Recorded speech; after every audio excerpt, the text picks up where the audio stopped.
What are you expecting today, and how does this one being a bit different? As we mentioned, Softbank owning the overwhelming majority of shares, how's that impact what you're expecting?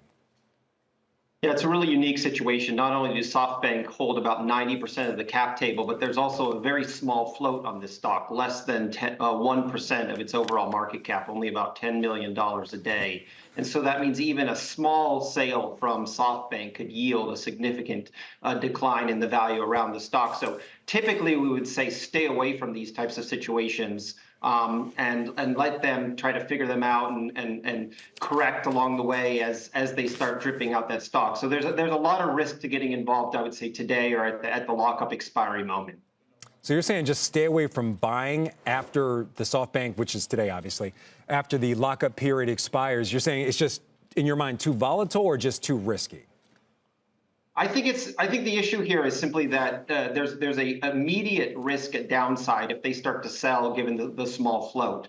The upside here, obviously, is that the company has outperformed analyst expectations over the last 2 quarters. It has a close affiliation with NVIDIA. They are building those kind of low-power CPU designs that NVIDIA are using for its AI models. They have a very asset-light and kind of sustainable revenue stream, which is very attractive. And the likes of NVIDIA are incorporating their chip design into their next generation super chip. So you like the company, but you're saying just right now, buyer beware because some of that risk that you just cited. I also want to get your insight. It'll be an interesting opportunity. Okay. I also want to get your insight on 2 other companies that they're seeing their lockup expiration expire in the next month.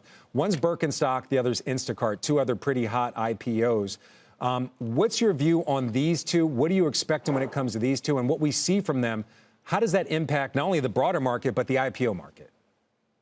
Yeah, Instacart is a really interesting one. Obviously come down a lot and been kind of a victim of that post-COVID craze around that space. Our expectation is that one will continue to be challenged as it's kind of in a race to the bottom in terms of its margins and having a lot of other competitors that have entered into the grocery delivery and food delivery spaces. So that's a name that we would be cautious of. Birkenstock seems to have a very loyal following. It seems to be a pretty solid business and one that has really strong backers. So it's probably a consistent growth name, not going to massively outperform, but solid.